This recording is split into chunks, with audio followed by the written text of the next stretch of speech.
Good day, everyone, especially to Sir Jezreel Espinorio Morin. Sir, I am Claudel J. Borday Negre from BSS 1 Section B. For today's video, we're going to tackle about soul making, appropriation, and improvisation. So, this is the learning outcome in this lesson.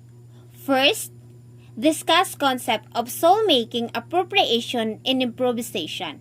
Second, develops creativity in any form that develop their potential in soul making, appropriation, and improvisation.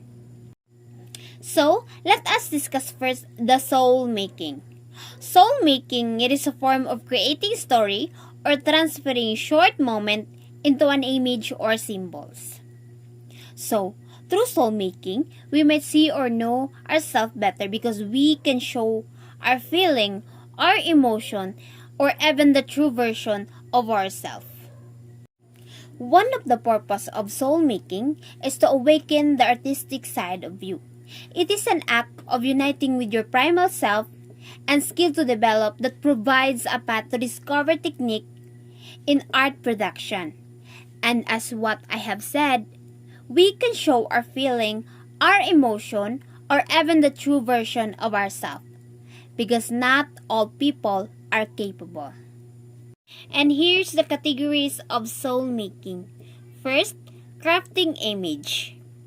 Refers to the act of imagining or presenting something in any medium, such as painting, sculpting, drawing, storytelling, poetry, dancing, composing, or taking notes. The second is crafting story. Crafting story, the act of writing, engraving, criticizing, commenting, and creating story. Story can be presented such as text, music, image, and work. Third is crafting instrument. Crafting instrument transfers object into a musical instrument, allow us to discover balance and harmony in order to produce entertainment, enhancing, and magical sound.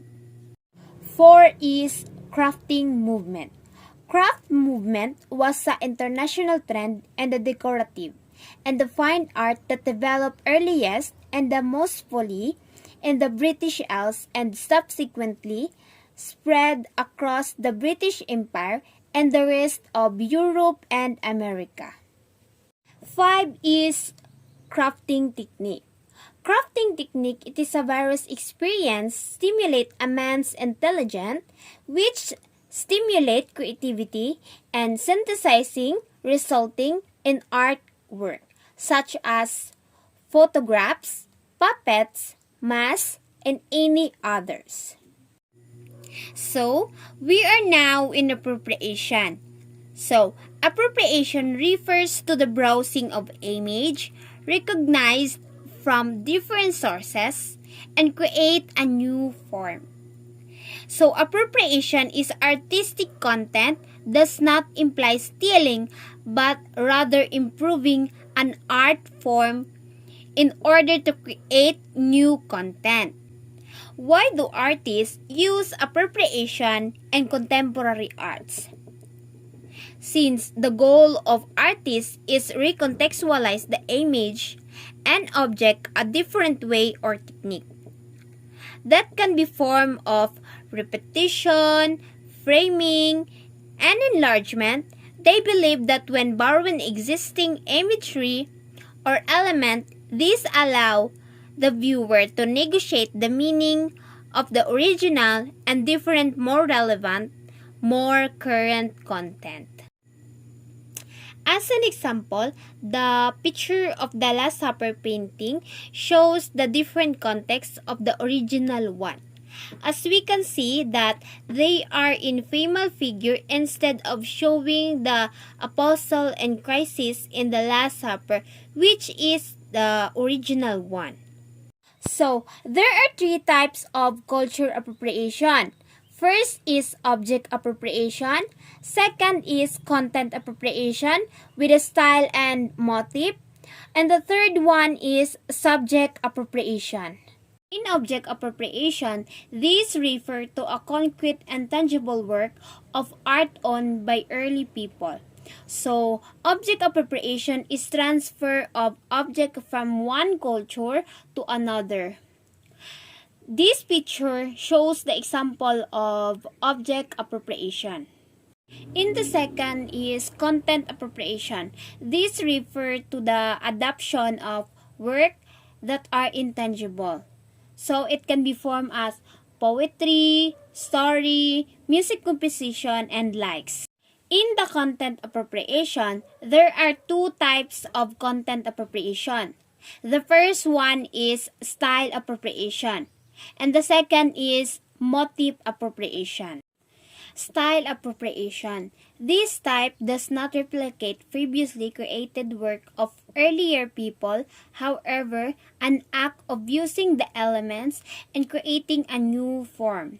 So, style appropriation is not on work but more on style. This picture is the example of stylistic appropriation. Next is for motif appropriation. This happens when the artist is inspired by the art of the culture but does not necessarily produce a like artwork.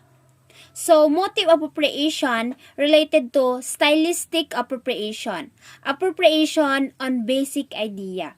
This picture is the example of motif appropriation.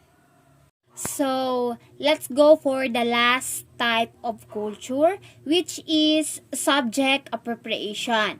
Subject appropriation when the subject matter of the culture is appropriated. So, subject appropriation is someone from one culture replace members of aspect of another culture. So, this picture shows an example of subject appropriation. So, we are now in improvisation. Improvisation.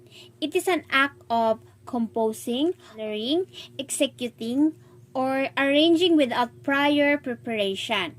So, improvisation can be defined as going something without prior preparation.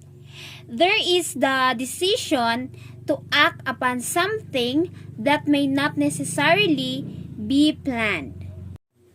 So, improvisation, the unexpectedness of the change brought about by the improvisation makes the artwork to have a distinctive quality that create it individually.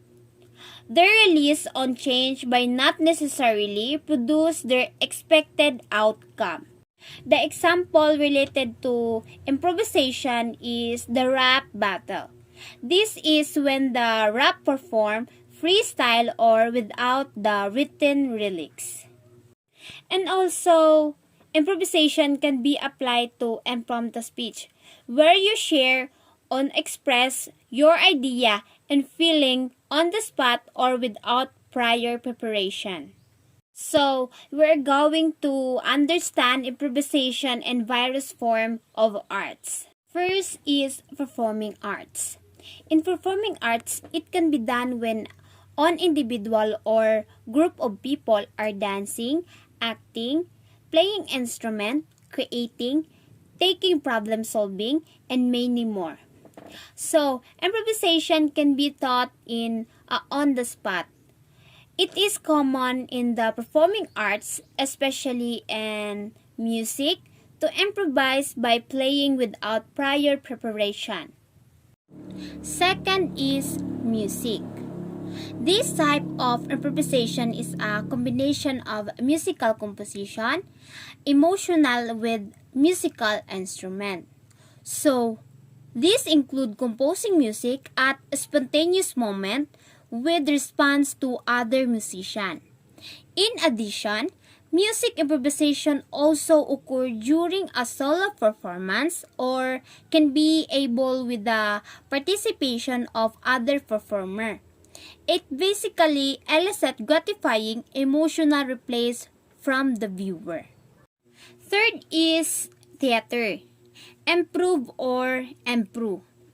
In theater, it is a form of theater usually combined in nature of which performance are unplanned or unscripted. So, everything about it is unplanned or including the action, the character, the dialogue, and the story or without prior preparation. The other form of arts is dance. Dance is an act of utilizing different movement through body mapping, shape, and dynamics. Eventually, dance improvisation is capable or evoking dramatic and thought-provoking content. It is also allowing performers to connect into the deepest creative self as well as discovery.